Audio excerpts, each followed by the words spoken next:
أما بعد فإن خير الحديث كتاب الله وخير الهدي هدي محمد صلى الله عليه وسلم وشر الأمور محدثاتها وكل محدثة بدعة وكل بدعة ضلالة وكل ضلالة في النار.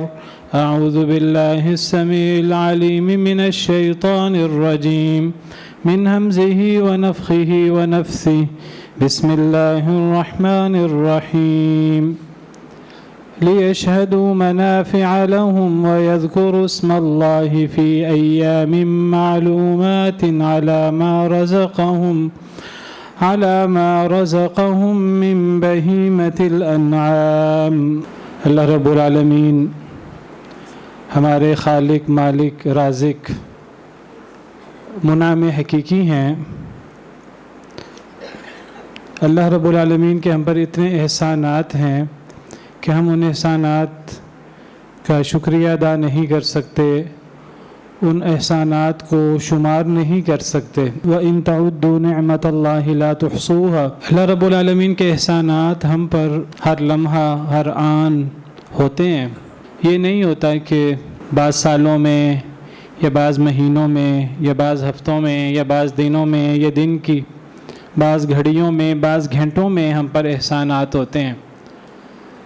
اللہ کے احسانات ہم پر ہر لمحہ ہیں، اور ہم ان احسانات کا شکریہ ادا کرنا تو درکنار، ہم ان احسانات کو گن بھی نہیں سکتے، انہیں شمار بھی نہیں کر سکتے، اور ہمیں اندازہ بھی نہیں ہوتا کہ اللہ رب العالمین کے ہم پر کتنے احسانات ہیں. ایک بندہ جاگ رہا ہے یا ایک بندہ سو رہا ہے، اس بندے کا دل دھڑک رہا ہے، اس بندے کے بہت سارے نظام، سانس لینے کا نظام ہے، ہضم کرنے کا نظام ہے، گردوں کا نظام ہے، پتے کا اور آنتوں کا، اور کتنے جوڑ ہیں ہمارے جسم کے اندر. 400 سے اوپر جوڑ ہیں. ہر جوڑ جو ہے وہ صحیح طریقے سے کام کر رہا ہے. کون چلا رہا ہے ان کو؟ اللہ رب العالمین. ہر وقت، ہر لمحہ، ہر آن. ہم نہیں چلا رہے، ہمیں تو احساس بھی نہیں ہے کہ ہمارے اندر کیا چل رہا ہے. یہ ہر انسان کی بات ہے. ہر انسان، ہر مخلوق پر اللہ رب العالمین کے یہ احسانات، یہ کرم، یہ نعمتیں جاری ہیں. ہمیں تو احساس تب ہوتا ہے جب کہیں کوئی تھوڑی سی خرابی ہو جائے تو ہمیں دنیا اندھیر سی لگنا شروع ہو جاتی ہے. تھوڑا سا کوئی مسئلہ ہو جائے، کوئی ناڑ کوئی پھٹ جائے. ہمارے جسم کے اندر اتنی ناڑیں ہیں، اتنی رگیں ہیں ہمارے جسم کے اندر. کہتے ہیں کہ اگر ان رگوں کو پھیلا دیا جائے تو زمین کے گرد پتہ نہیں کتنی چکر لگا لیں گے. ناڑیں اتنی زیادہ ہیں ہمارے جسم کے اندر. ان ناروں کے اندر خون آ رہا ہے، جا رہا ہے، آکسیجن آ رہی ہے، جا رہی ہے. کہیں کہیں کلاٹ آتا ہے تو ہمیں اندازہ ہوتا ہے اوہو یہاں تو یہ مسئلہ ہو گیا، یہاں تو یہ اب اینجیوگرافی کرنی پڑے گی، اینجیوپلاسٹی کرنی پڑے گی، اسٹینٹ ڈالنا پڑے گا، بائی پاس کرنا پڑے گا. اللہ نہ کرے اگر دماغ کا مسئلہ ہے، برین ہیمریج نہ ہو جائے، یہ نہ ہو جائے، وہ نہ ہو جائے. اتنی بڑی بڑی بیماریاں ہیں کہ زندگی موت کا مسئلہ ہے. ہر چیز چل رہی ہے، ہر انسان کے اندر، ہر جانور کے اندر، ہر جاندار کے اندر. اور پھر صرف یہی مخلوقات نہیں ہیں، اللہ کی کتنی کائنات کتنی وسیع ہے. ہر چیز کے اندر اللہ رب العالمین کی یہ خدائی اور اللہ رب العالمین کا یہ کرم اور اللہ رب العالمین کا یہ انعام جاری و ساری ہے. ہمیں یہی نہیں پتا کہ ہم نے اللہ سے، ہمارا فائدہ کیا ہے، ہمیں اللہ سے مانگنا کیا چاہیے. ہم جو مانگتے ہیں اللہ تعالیٰ دے دیتے ہیں. ہم اللہ کے فرما بردار ہوں، اللہ کے نافرمان ہوں، اللہ کے ساتھ جنگ کرنے والے ہوں، اللہ کے نافرمان اللہ سے مانگتے ہیں، اللہ ان کو بھی دے دیتے ہیں. شیطان اللہ سے مانگتا ہے، اللہ شیطان کو بھی دے دیتے ہیں.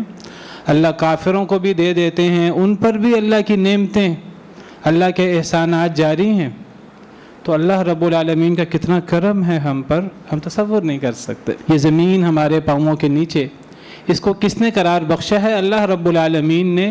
آسمان ہمارے سروں کے اوپر چھت کی صورت میں کون سے ستون ہیں ہمیں نظر ہی نہیں آتے، لیکن ہمارے اوپر قائم دائم ہے یہ ہوائیں، یہ سمندر جو ہماری زمین کا تقریباً 80% ہیں۔ ہوائیں، ان کو کس نے کنٹرول کر رکھا ہے؟ بادلوں کو کس نے کنٹرول کر رکھا ہے؟ تو اللہ رب العالمین کے سارے احسانات ہم پر ہر آن ہر لمحہ جاری ہیں۔ وَيُمْسِكُ السَّمَاءَ أَن تَقَعَ عَلَى الْأَرْضِ إِلَّا بِإِذْنِهِ، آسمانوں کو تھاما ہوا ہے کہیں وہ گر نہ جائیں، زمین کو تھاما ہوا ہے کہیں زمین زائل نہ ہو جائے۔ إِنَّ اللَّهَ يُمْسِكُ السَّمَاوَاتِ وَالْأَرْضَ أَن تَزُولَ، اللہ نے آسمان و زمین کو تھاما ہوا ہے کہیں وہ زائل نہ ہو جائیں، کہیں وہ ٹل نہ جائیں، کہیں وہ گر نہ جائیں۔ ہر مخلوق اللہ رب العالمین کی رحمت کی محتاج ہے، اور ہر مخلوق کو اللہ نے تھاما ہوا ہے۔ آسمان پہ پرندے اڑ رہے ہیں، پر مارنے سے نہیں اڑ رہے، اللہ کے پکڑنے سے اڑ رہے ہیں۔ ہم پر کوئی نعمت ہے انسانوں پر، ہمارے اپنے کمال، ہماری اپنی محنت کی وجہ سے، ہماری صلاحیت کی وجہ سے نہیں ہے، ہم ناقص ہیں۔ اللہ رب العالمین کا سراسر ہم پر کرم ہے، اور ہر آن ہے، ہر لمحہ ہے۔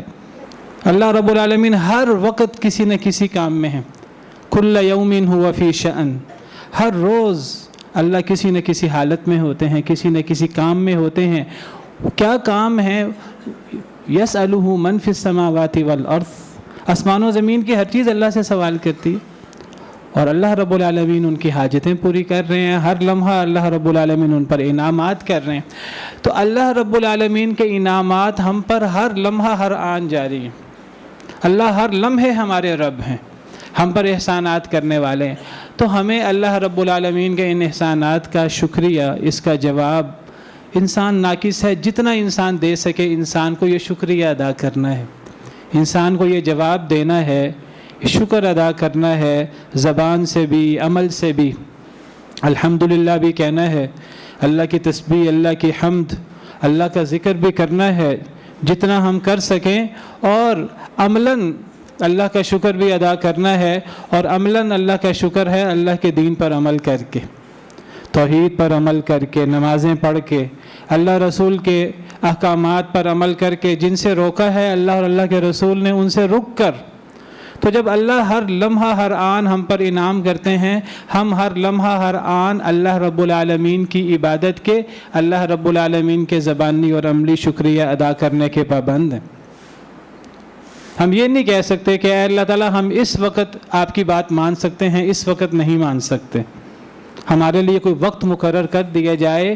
جب اللہ کے انعامات، اللہ کی ربوبیت کے لیے کوئی وقت نہیں ہے طے شدہ کہ اللہ کے انعامات بس فلاں وقت میں ہوں گے، تو پھر ہماری اللہ کی بندگی میں بھی کوئی وقت، کوئی مخصوص اوقات نہیں ہو سکتے۔ اللہ کی عبادت ہم نے کسی مخصوص سال میں، کسی مخصوص مہینے میں، کسی مخصوص ہفتے میں، کسی مخصوص دن میں، دن کی مخصوص گھڑی میں نہیں کرنی۔ ہر لمحہ ہم نے عبادت کی کیفیت میں رہنا ہے۔ اسی کو تقویٰ کہتے ہیں۔ یہی ایمان اور تقویٰ کا ہم سے تقاضا ہے۔ اور جو بندہ اس ایمان اور اس تقویٰ پر عمل پیرا ہو جاتا ہے کہ وہ ہر لمحہ اللہ سے ڈرتا ہے، اللہ کی رحمت کی امید رکھتا ہے، گناہ ہونے لگے تو اللہ یاد آ جائے کہ میں اللہ کو کیا منہ دکھاؤں گا، اللہ کے پاس کیسے حساب دوں گا، انسان اللہ کے ڈر سے، گناہ سے بچ جائے۔ کوئی نیکی کرنے لگے تو اللہ رب العالمین کی یاد آ جائے کہ کہیں میں نیکی کرنے لگا ہوں، نیکی کرنے سے مقصود اللہ رب العالمین کو خوش کرنا ہے، کہیں اس میں اخلاص کی کمی تو نہیں ہو گئی، کہیں یہ لوگوں کو خوش کرنے کے لیے تو نہیں ہو گیا، کہیں اس پہ یہ دیکھ لیں نبی کریم صلی اللہ علیہ وسلم کی مہر ہے کہ نہیں۔ کہیں یہ نہ ہو جائے کہ ہم سمجھ رہے ہوں کہ ہم نیکی کر رہے ہیں اور ہم اپنے تئیں نیکی کر رہے ہوں اور وہ گناہ ہو، وہ اللہ کی نافرمانی ہو، وہ دین میں اضافہ ہو۔ تو انسان جو ایمان والا ہوتا ہے وہ ہر لمحہ اللہ سے ڈرتا ہے، کیونکہ وہ ہر لمحہ اللہ کا پابند ہے اور اللہ کا عبادت گزار ہے۔ لیکن اللہ کو پتہ ہے اپنے بندے کا کہ میرا بندہ کمزور ہے، میرا بندہ ہر لمحہ ایک ایمانی کیفیت میں نہیں ہو سکتا، نسیان بھی ہے، بھول چوک بھی ہے، کبھی انسان نیکی کر لیتا ہے، کبھی ایمان کا لیول ہائی ہوتا ہے، کبھی جھک جاتا ہے، کبھی ایمان زیادہ ہو جاتا ہے، کبھی ایمان کم ہو جاتا ہے۔ دونوں قسم کی کیفیتیں ہیں۔ اللہ کی بات سنیں، قرآن پڑھیں، اللہ کی یاد ہو تو ایمان تازہ ہو جاتا ہے۔ انما المؤمنون الذین اذا ذکر اللہ وجلت قلوبہم، اللہ کا ذکر ہو تو دل دہل جاتے ہیں۔ وَإِذَا تُلِيَتْ عَلَيْهِمْ آیَاتُهُ زَادَتْهُمْ ایمانا، اللہ کی آیتوں کی تلاوت کی جائے تو ایمان میں اضافہ ہو جاتا ہے۔ اور کوئی ایسے بدبخت ہیں کافر منافق کہ ان کے ایمان میں بڑھوتری نہیں ہوتی، ان کے کفر میں اور ان کی نجاست میں اور ان کی اللہ کے نافرمانی میں اضافہ ہوتا ہے۔ وَإِذَا أُنزِلَتْ سُورَةٌ فَمِنْهُمْ مَنْ يَقُولُ أَيُّكُمْ زَادَتْهُ هَذِهِ ایمانا، جب کوئی صورت نازل ہوتی ہے منافق کہتے ہیں کس کا ایمان بڑھا ہے؟ اللہ فرماتے ہیں فَأَمَّا الَّذِينَ آمَنُوا فَزَادَتْهُمْ إِيمَانًا وَهُمْ يَسْتَبْشِرُونَ، ایمان والوں کا ایمان بڑھتا ہے صورتوں کے نازل ہونے سے۔ وَأَمَّا الَّذِينَ فِي قُلُوبِهِمْ مَرَضٌ فَزَادَتْهُمْ رِجْسًا إِلَى رِجْسِهِمْ، جن کے دلوں میں مرض ہے ان کی نجاست، ان کا مرض بڑھ جاتا ہے۔ تو ایمان میں کمی بیشی ہوتی رہتی ہے، اور یہ ایمان والوں کے ساتھ ہے یہ چیز۔ صحابہ کرام کے ساتھ بھی یہ معاملہ تھا۔ صحابہ کرام کہا کرتے تھے نبی کریم صلی اللہ علیہ وسلم سے، آپ کی مجلس میں ہوتے ہیں تو اللہ یاد رہتے ہیں اور آخرت کی یاد ہوتی ہے، تصور نہیں کر سکتے کوئی کمی کوتاہی ہو جائے، لیکن جب اپنے گھر بار میں جاتے ہیں تو کچھ دنیا داری بھی، اس کی بھی کوئی سوچ، کوئی فکر آنا شروع ہو جاتی ہے۔ وہ کیفیت نہیں ہوتی ایمان کی، آخرت کی، جو آپ کی مجلس میں ہوتی ہے۔ نبی صلی اللہ علیہ وسلم نے فرمایا اگر تمہاری کیفیت جو میری مجلس میں ہوتی ہے وہ کیفیت گھروں میں بھی ہو تو فرشتے آ کر سلام نہ کریں۔ پھر ایمان میں کمی بیشی ہوتی رہتی ہے۔ اس کمی بیشی میں کیسے بہتری لانی ہے، کیسے اضافہ کرنا ہے ایمان میں، تو اللہ رب العالمین کو پتہ ہے ہم ناقص ہیں، کوشش کے باوجود کمی کوتاہی ہو جاتی ہے۔ اللہ رب العالمین نے کچھ مہینے رکھ دیے، کچھ دن رکھ دیے، رمضان کا مہینہ رکھ دیا، ذوالحجہ کا عشرہ رکھ دیا، دیگر عشرے رکھ دیے، کچھ مخصوص گھڑیاں رکھ دیں، کچھ مخصوص مقامات رکھ دیے، کوئی مخصوص جگہیں رکھ دیں۔ ان جگہوں میں جائیں گے تو ایمان بڑھے گا، مسجد میں جائیں گے تو اللہ کی باتیں ہوں گی۔ احب البلاد الی اللہ المساجد، او کما قال علیہ الصلاۃ والسلام، اللہ کو دنیا میں سب سے محبوب جگہ مسجدیں ہیں، اللہ کی یاد ہوتی ہے ادھر۔ وان المساجد للہ، مسجدیں اللہ کے لیے ہوتی ہیں، وہاں اللہ کی بات ہوتی ہے، دین کی بات ہوتی ہے، ایمان بڑھتا ہے۔ مکہ میں جائے انسان تو ایمان بڑھتا ہے، خانہ کعبہ میں جائے، مسجد نبوی میں جائے، بیت المقدس جائے، ان جگہوں میں نیت کر کے جانا چاہیے۔ یہ 3 جگہیں ہیں جہاں نیکی کی نیت سے شد رحال کرنا چاہیے، اور انہی 3 جگہوں پر شد رحال کرنے کی اجازت ہے، باقی جگہوں پر شد رحال کرنے کی اجازت نہیں ہے مخصوص کر کے۔ کچھ جگہوں پر ایمان بڑھتا ہے، کچھ زمانے، کچھ ایسے اوقات ہیں ان میں ایمان بڑھتا ہے۔ ایمان کیسے بڑھتا ہے؟ وہ ایمان ایسے بڑھتا ہے کہ اللہ رب العالمین کی طرف سے رحمت کی ہوائیں چلتی ہیں، اللہ رب العالمین کی طرف سے انعام ہوتا ہے، شرح صدر ہوتا ہے اللہ کی طرف سے، شیطانوں کو، ایسی چیزوں کو قید کیا جاتا ہے، ان کو پابند کیا جاتا ہے، تو انسان کا دل کرتا ہے انسان نیکی کرے، انسان خیر کی بات کرے، روزہ رکھے، قیام اللیل کرے، صدقہ خیرات کرے۔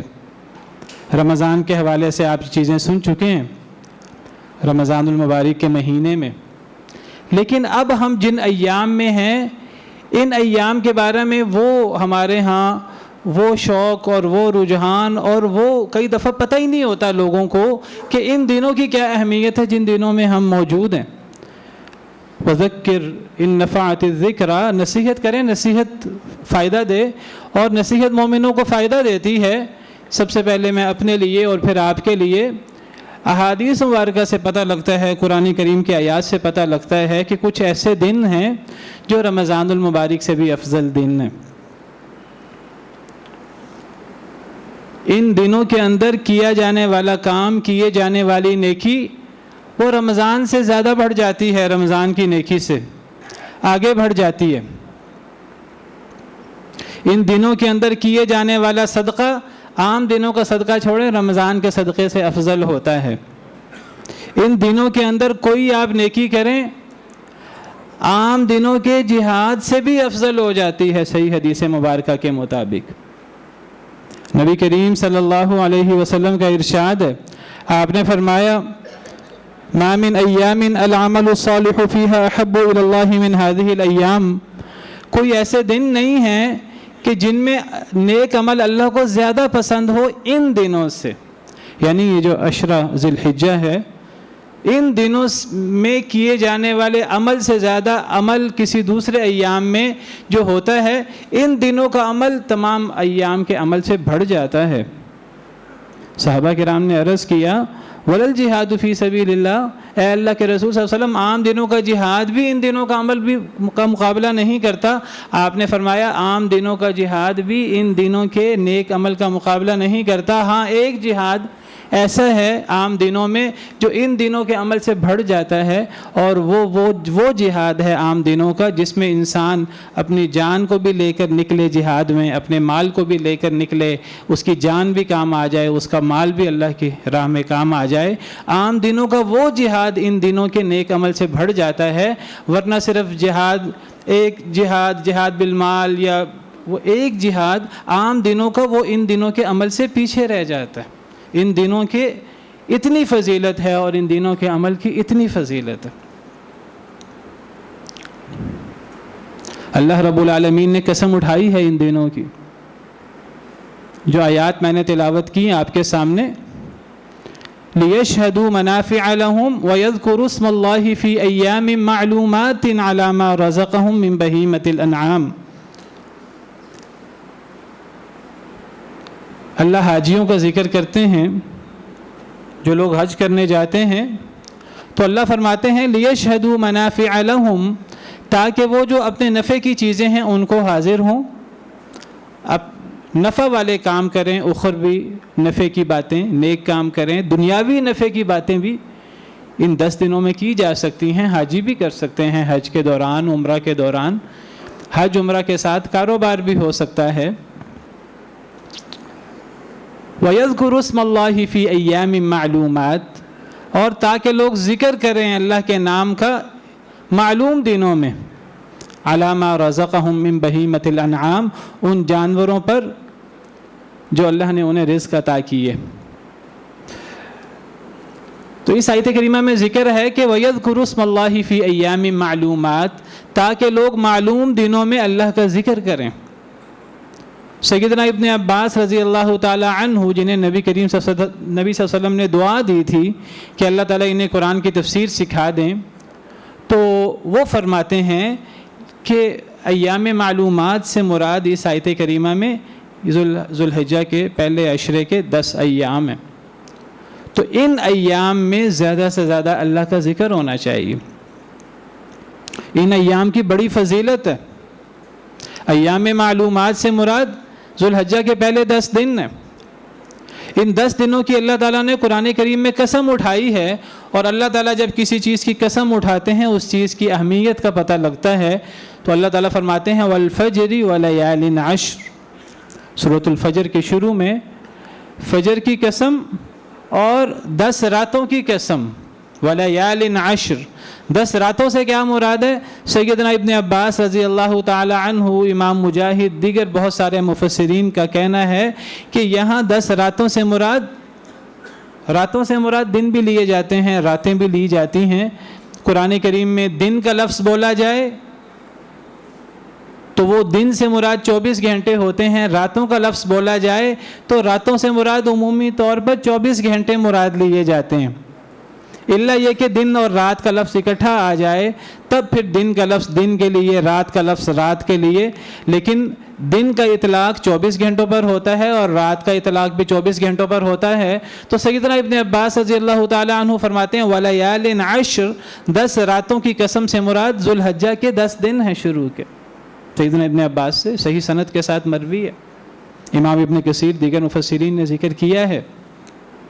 تو اللہ تعالیٰ نے 10 دنوں کی قسم اٹھائی ہے، یہ 10 دن سب سے افضل دن ہیں۔ نبی صلی اللہ علیہ وسلم نے فرمایا افضل ایام الدنیا ایام العشر، دنیا میں سب سے افضل اگر کوئی ایام ہیں تو وہ یہ 10 دنوں کے ایام ہیں۔ رمضان کے دن بھی ان دنوں کا مقابلہ نہیں کر سکتے، یہ اتنے افضل ایام ہیں۔ تابعین کہتے ہیں کہ صحابہ کرام رضوان اللہ علیہم اجمعین 3 اشروں کو بہت اہمیت دیا کرتے تھے، 3 قسم کے 10 دنوں کو بہت اہمیت دیا کرتے تھے۔ وہ 3 قسم کے 10 دن کون سے ہیں؟ وہ کہتے ہیں ایک تو رمضان المبارک کا آخری عشرہ، اور پھر دوسرا ذوالحجہ کا پہلا عشرہ، ہم ذوالحجہ کے پہلے عشرے میں موجود ہیں، آج 2 ذوالحجہ ہے پاکستان میں، اور پھر محرم کا پہلا عشرہ۔ صحابہ کرام رضوان اللہ علیہم اجمعین نبی کریم صلی اللہ علیہ وسلم کے سے سیکھنے والے اور آپ کے حکم پر جانے نثار کرنے والے اور آپ کی سنتوں پر جانے دینے والے، تو صحابہ کرام رضوان اللہ علیہم اجمعین 3 قسم کے عشروں کو بہت زیادہ اہمیت دیا کرتے تھے، اتنی اہمیت دیا کرتے تھے، اتنی محنت اور اتنی نیکی کرتے تھے کہ پوری طرح وہ نیکی کر نہ پاتے لیکن وہ لگے رہتے۔ علماء میں اختلاف ہے کہ یہ 10 دن ذوالحجہ کے یہ زیادہ افضل ہیں کہ رمضان المبارک کے آخری 10 دن زیادہ افضل ہیں۔ تو اس کے بارے میں علماء کرام رحمہم اللہ، امام ابن تیمیہ رحمہ اللہ وغیرہ، ان کا فرمانا یہ ہے کہ اگر دنوں کی بات کریں تو دن ذوالحجہ کے پہلے 10 دنوں کے زیادہ افضل ہیں۔ اگر راتوں کی بات کریں تو راتیں رمضان المبارک کے آخری عشرے کی زیادہ افضل ہیں، کیونکہ ان میں طاق راتیں آتی ہیں، کیونکہ ان میں لیلۃ القدر آتی ہے، ایسی رات جو ایک رات 1000 مہینوں سے افضل ہے۔ لیلۃ القدر خیر من 1000 شہر۔ راتوں کی بات کریں تو رمضان المبارک کا آخری عشرہ راتوں کے اعتبار سے افضل ہے۔ اگر دن کی بات کریں، دن کے اوقات کی، تو رمضان المبارک کے آخری عشرے کے دن ذوالحجہ کے دنوں کی فضیلت کا مقابلہ نہیں کر سکتے، کیونکہ ذوالحجہ کے پہلے عشرے میں یوم الترویہ بھی آتا ہے۔ 8 ذوالحجہ کا دن جب حاجی حج کے لیے نکلتے ہیں، مینا کے لیے نکلتے ہیں، یوم الترویہ۔ پھر ان دنوں میں یوم عرفہ بھی آتا ہے، 9 ذوالحجہ کا دن، جب حاجی عرفات میں اکٹھے ہوتے ہیں۔ جو حج نہیں کر سکتے، اللہ نے ان کے لیے بھی بڑی نعمتیں رکھی ہیں، وہ روزہ رکھ لیں، 2 سال کے گناہ معاف ہو جاتے ہیں۔ 2 سال کے گناہ، ایک دن روزہ رکھ کے 2 سال کے گناہ، اتنی بڑی فضیلت۔ اللہ تعالیٰ جو لوگ میدان عرفات میں اکٹھے ہوتے ہیں، اللہ تعالیٰ ان کے بارے میں فرشتوں پہ فخر کرتے ہیں۔ اللہ فرماتے ہیں یہ کیوں اکٹھے ہوئے ہیں، اور اللہ تعالیٰ ان کے لیے معافی کا اعلان کرتے ہیں۔ اور ان 10 دنوں میں یوم النحر بھی ہے، 10 ذوالحجہ کا دن۔ اگر پورے سال میں سب سے افضل ایک دن دیکھنا ہو وہ کون سا دن ہے، تو پورے سال میں سب سے افضل ایک دن یوم النحر کا دن ہے، 10 ذوالحجہ کا دن ہے۔ صحیح حدیث مبارکہ ہے، نبی کریم صلی اللہ علیہ وسلم نے فرمایا کہ سب سے افضل دن اگر پورے سال میں کوئی ہے تو وہ یوم النحر ہے، اس سے زیادہ افضل دن کوئی نہیں ہے۔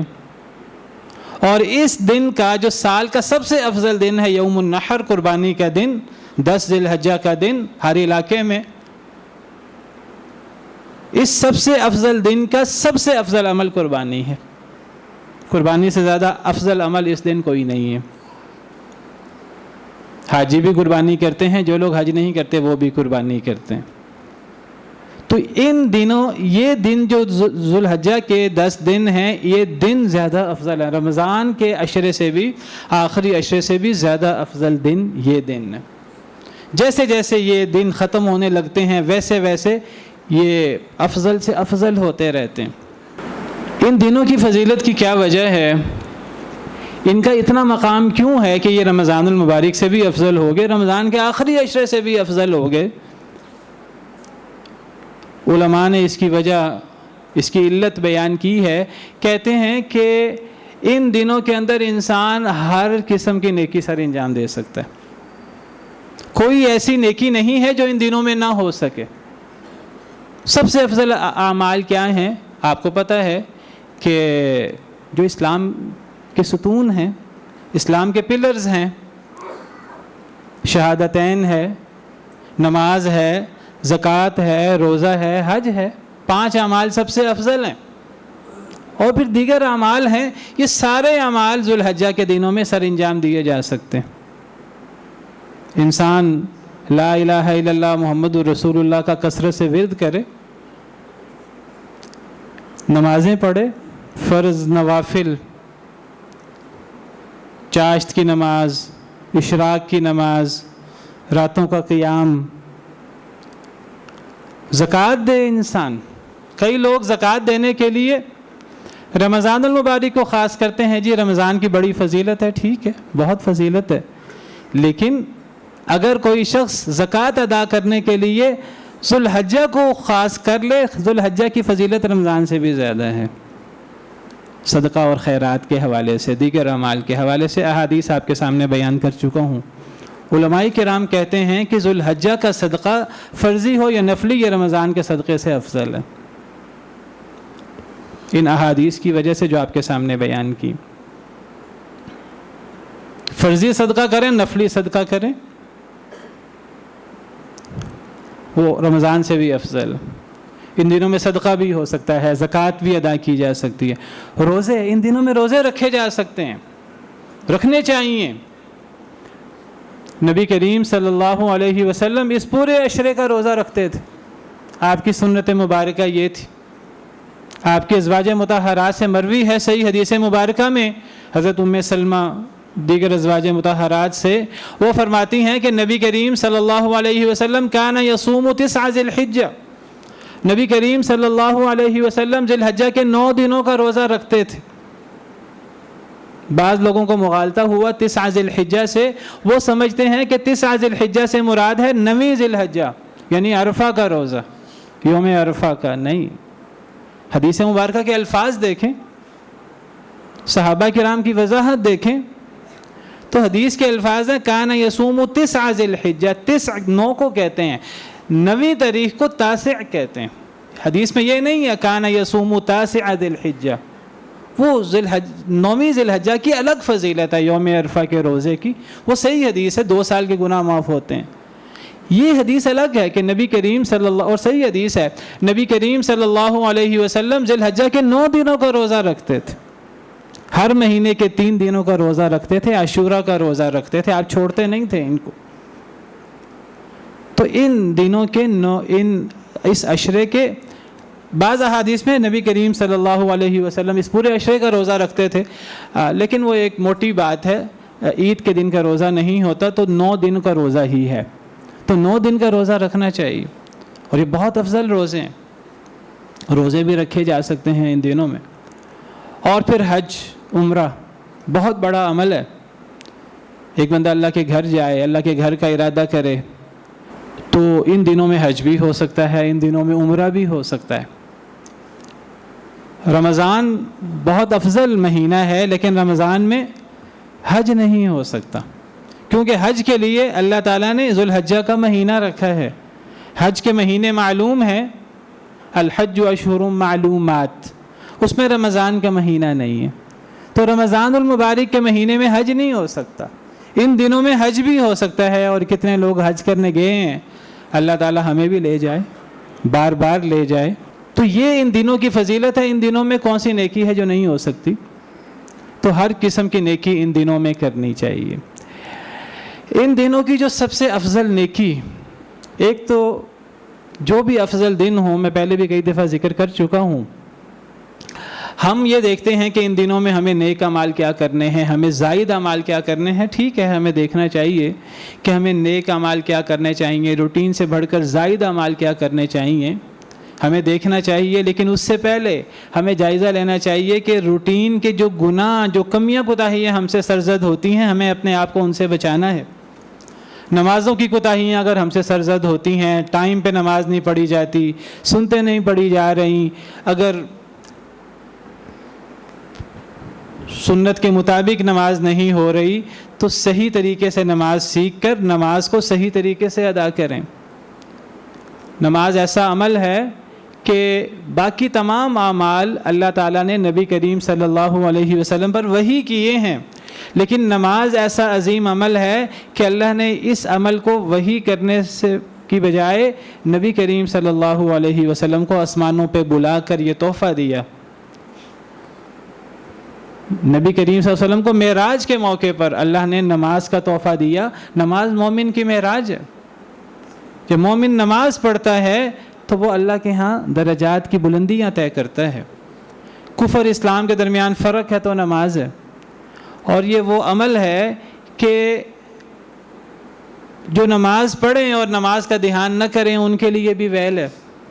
فویل للمصلین، ان نمازیوں کے لیے ہلاکت ہے جو الذین هم عن صلاتهم ساہون، جو نمازوں سے غافل ہیں، نمازیں وقت پہ ادا نہیں کرتے، پوری نمازیں ادا نہیں کرتے، نمازیں سنت کے مطابق نبی کریم صلی اللہ علیہ وسلم کے طریقے کے مطابق ادا نہیں کرتے.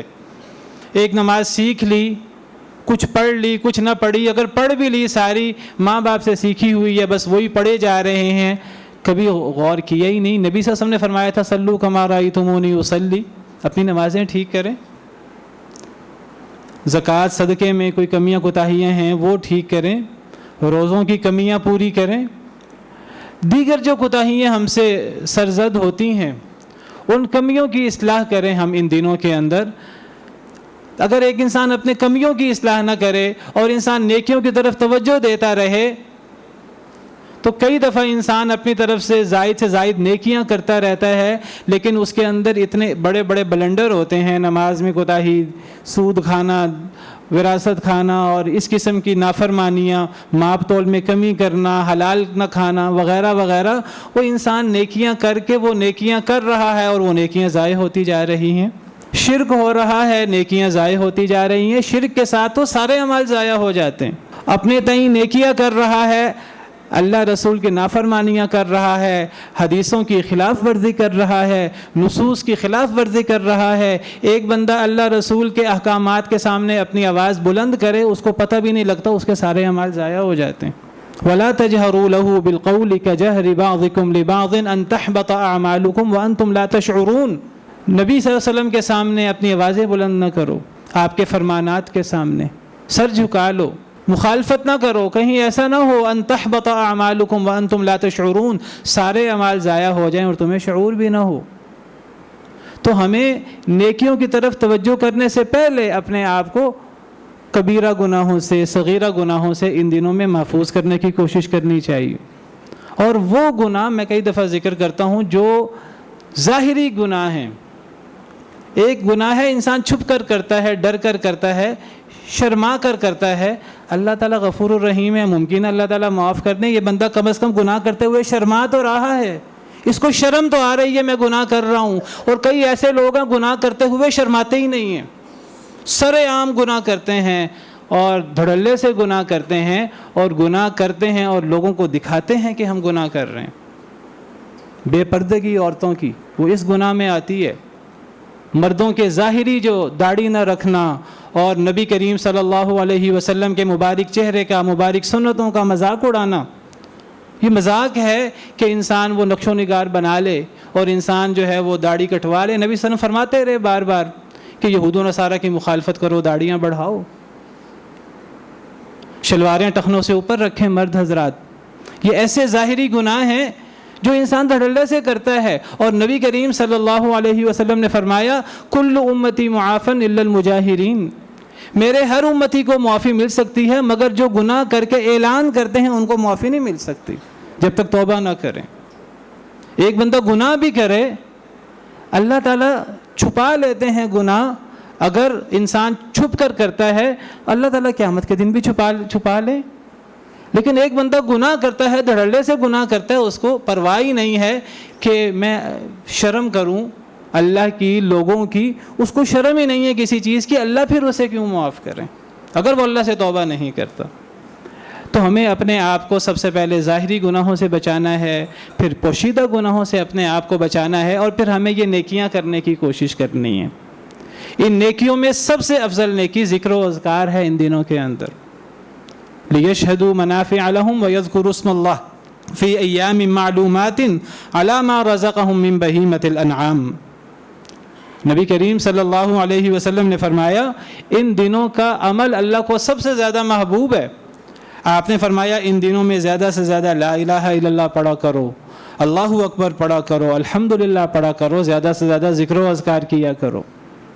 اللہ اکبر لا الہ الا اللہ واللہ اکبر وللہ الحمد. انسان زیادہ سے زیادہ ان دنوں کے اندر یہ ذکر کرے. صحابہ کرام رضوان اللہ علیہم اجمعین کے بارے میں آتا ہے, خاص طور پہ سیدنا ابو ہریرہ, سیدنا انس کے بارے میں, کوئی کام نہیں ہوتا تھا, بازار چلے جاتے تھے اور بازار جا کر کیا کرتے تھے, اونچی آواز سے تکبیریں پڑھنا شروع کر دیتے ان دنوں میں. کیوں تکبیریں پڑھتے؟ تاکہ لوگوں کو تکبیریں پڑھنا یاد آ جائے, تاکہ لوگ بھی تکبیریں پڑھیں, ہماری دیکھا دیکھی اور ہمیں ثواب ملے. الدال علی الخیر کفاعلہ. ان دنوں کا سب سے افضل عمل, جیسے میں نے ذکر کیا, ایک تو روزے رکھیں 9 کے 9 دن, صدقہ خیرات کریں جتنا صدقہ خیرات ہو سکتا ہے, اور ذکر و اذکار زیادہ سے زیادہ کریں, اور روز مرہ کی کمی کوتاہیوں سے اپنے آپ کو پاک رکھیں. اللہ سے دعا ہے کہ اللہ تعالی ہمیں ان دنوں کی فضیلت کو صحیح طریقے سے ہم ان سے فائدہ اٹھائیں, ہم ان دنوں کے اندر اپنے آپ کو گناہوں سے بچائیں. یہ صرف یہ عشرہ ہی افضل نہیں ہے, یہ پورا مہینہ ہی اشہر الحرم میں سے ہے. ذوالقعدہ, ذوالحجہ, محرم یہ حرمت والے مہینوں میں سے ہیں. ان دنوں کے اندر اللہ تعالیٰ فرماتے ہیں اپنے آپ پہ ظلم نہ کرو, فلا تظلموا فیہن انفسکم. گناہوں سے خاص طور پہ اپنے آپ کو بچانا ہے اور پھر نیکیاں کرنے کی کوشش کرنی ہے. اللہ سے دعا ہے کہ اللہ تعالیٰ ہمیں کتاب و سنت کے مطابق عمل کرنے کی توفیق عطا فرمائے. وآخر دعوانا ان الحمد للہ.